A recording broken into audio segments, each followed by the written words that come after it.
Will we need vaccine cards as proof or passports of sorts? And if so, what are the ethics surrounding all of that? It's a complicated issue, and there are a lot of different opinions about how it's going to break down. Let's bring in Kerry Bowman. He's a bioethicist at the University of Toronto. Kerry, good to see you again.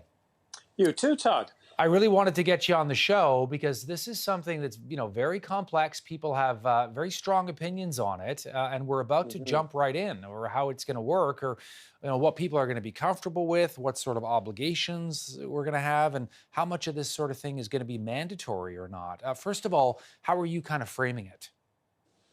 Well, when you say, it's imminent, it really, really is. I mean, this could be on top of us within, weeks to months. I think probably more like a month or so, because, vaccinations are now rolling out and the supply has begun to move forward.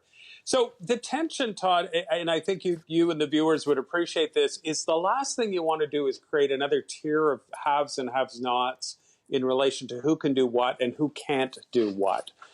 Having said that, some form of vaccination passport is almost inevitable. With travel, it's virtually a given. And you look at countries like Israel's now introducing the green card. And all this is going on the assumption that people that have been vaccinated are not going to be able to spread the virus as easily, meaning they can't transmit it. And it's kind of looking like, my read on the science is it's looking like that is the case with most of the vaccines. So that would be the question. Now, some people will say we absolutely can't do it. Like, it's just not fair in a democratic society because there's people that don't want vaccines, and there's people that can't have vaccines.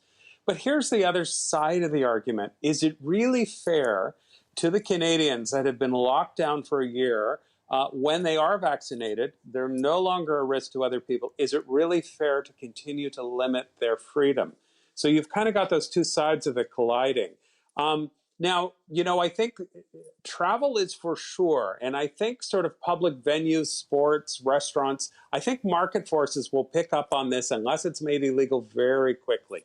Here's the question. Will our government, will they take a position, or are they going to sit back and just wait to see how this one unfolds? Yeah, it's a good point. And we know in the case of Israel, there is pressure now on the Israeli government to actually pass laws, Kerry, to give, some guidance to companies and lots of different players in terms of how they should handle this. You mentioned international travel. So let's start with that if we can.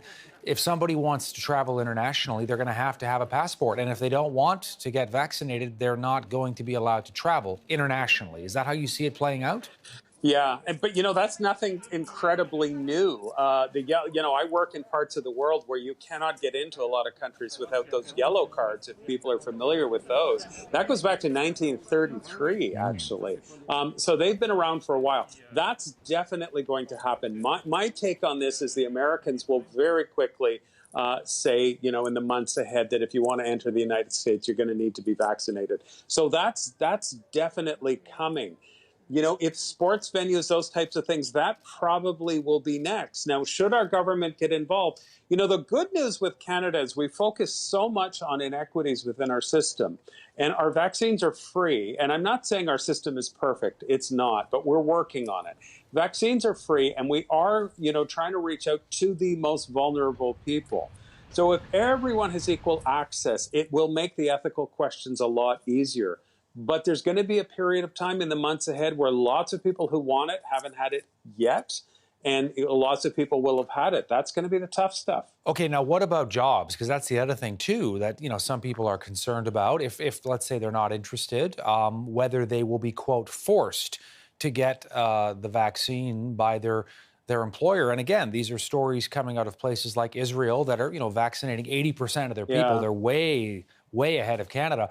But you've got situations there where there are some teachers, some nurses, for example, who are not interested in being vaccinated. And, some in Israel, politicians are saying, well, I'm sorry, you're a teacher and you're a nurse.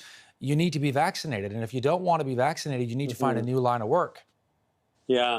Mandatory vaccines, and look, you'd need to talk to a lawyer on this one, but mandatory vaccines, from an ethical point of view, are very unlikely, even in the workplace in Canada. There could be exceptions to that in high-risk healthcare areas. That would be a different story. But, as you open up office buildings, my understanding is mandatory vaccines would be unlikely. The majority of people will probably want to be vaccinated. That's what it's looking like at this point. But, I'm sure our government is watching this very closely, because if they can step back from it and just let it sort itself out, that would be great. But I'm not sure they can.